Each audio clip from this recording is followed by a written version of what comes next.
December 1944.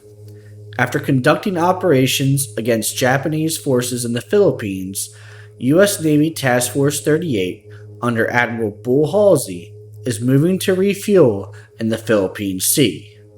Unbeknownst to most of the sailors, they are walking right into an ambush.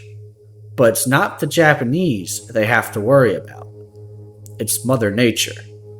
Most of Task Force 38 doesn't know that they are sailing right into the heart of a Category 5 typhoon in what will become the deadliest natural disaster in U.S. naval history. This is the story of Typhoon Cobra. In October 1944, U.S. forces began their campaign to liberate the Philippines on the island of Leyte. This was followed by the Japanese Navy's last gasp effort at the Battle of Leyte Gulf, arguably the largest naval battle in history. Since then, the ships of Task Force 38 have been conducting operations supporting ground forces in the Philippines through air and naval gunnery support.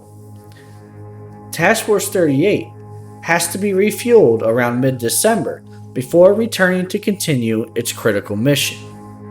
The task force moved east into the Philippine Sea to rendezvous with oilers and resupply ships. Task Force 38 consists of 7 fleet carriers, 6 light carriers, 8 battleships, 4 heavy cruisers, 7 light cruisers, and around 50 destroyers. The refueling groups Task Force 38 are rendezvousing with is a contingent that contains 12 fleet oilers, 3 tugs, 5 destroyers, 10 destroyer escorts, and 6 escort carriers carrying replacement aircraft for the task force. In all, over 100 ships are operating in the area. The Typhoon approaching the fleet is much smaller and more compact than most Typhoons.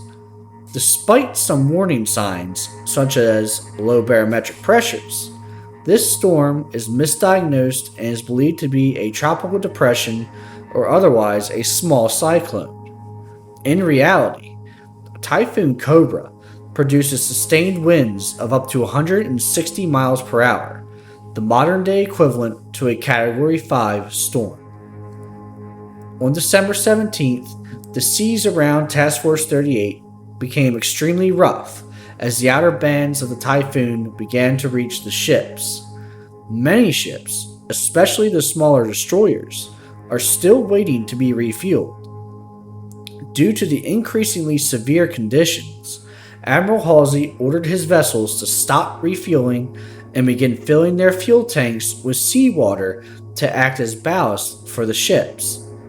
Many small destroyers were between 70 and 90% empty of fuel, making them extremely top-heavy and unstable. Filling their fuel tanks with seawater would provide them far more stability in the rough seas.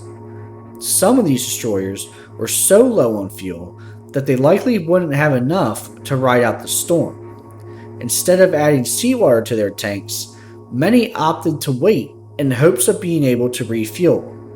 This would prove to be a critical error. Overnight, as December 18th dawned, the fleet tried desperately to reposition away from the typhoon. It had become clear this was not a small tropical storm, but a major typhoon. As the waves on the sea got worse and the winds got more severe, Admiral Halsey ordered his ships to break formation and do what they needed to in order to save their vessels. For many of his ships, it was too late. Ships began to be tossed about. Some Independence-class light carriers reported lists of up to 70 degrees. Planes on the carriers were being thrown overboard. Many in the hangars were crashing into one another and starting fires. The USS Monterey fared the worst, as planes crashing into one another on the hangar deck started a severe fire that killed 3 and injured many others. Future President Gerald Ford was aboard the Monterey during Typhoon Cobra and was nearly swept overboard.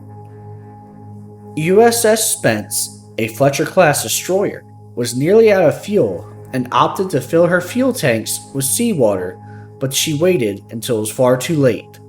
The ship was tossed about, and the severe list caused her to take on water. Eventually, she capsized and took 317 sailors with her, with only 23 men surviving. The USS Hull, a Farragut-class destroyer, had around 70% fuel on board and had not taken on any seawater to act as ballast, believing the fuel on board was enough. Hull was an older destroyer that had been modernized during the war with new equipment and gun mounts that made the ship even more top-heavy than she already was. She experienced rolls of 50 to 70 degrees, and water entered through her funnel. She also would capsize and sink. Only 62 men survived, as the ship took 202 down with her. Then, the USS Monaghan, another Farragut-class destroyer, suffered a similar situation to the Hull. She had around 75% fuel on board, and had also foregone adding seawater. As she rolled, water entered through her funnel as well. She eventually lost her electric power and could not maintain her position in the storm. She too would capsize and take 256 sailors down with her, leaving only 6 survivors. The Monaghan had played a role in numerous battles in the Pacific, including at Midway and at Pearl Harbor, where she sank one of the Japanese midget submarines that had infiltrated the harbor during the attack. She weathered numerous battles with Japan, but was no match for Mother Nature. Numerous other destroyers had close calls, but fortunately no more were lost. Almost every ship in the fleet suffered damage to varying degrees. Radar masts were toppled, radio equipment was destroyed, and anything loose on the decks were swept overboard. Several ships required significant repairs. This included 2 light carriers, a heavy cruiser, a light cruiser, and numerous destroyers. In total, 3 destroyers were lost, 790 sailors were killed, and 140 aircraft were destroyed. More U.S. ships and sailors were lost in Typhoon Cobra than the Battle of Midway and the Battle of the Philippine Sea combined. Mother Nature had done more to help the Japanese war effort than Japan's own navy could ever hope to at this point in the war. A court of inquiry was formed a little over a week later to investigate the actions taken during Typhoon Cobra. The inquiry blamed Admiral Halsey for the disaster, but acknowledged that he operated on the best information he had at the time and was not accused of negligence.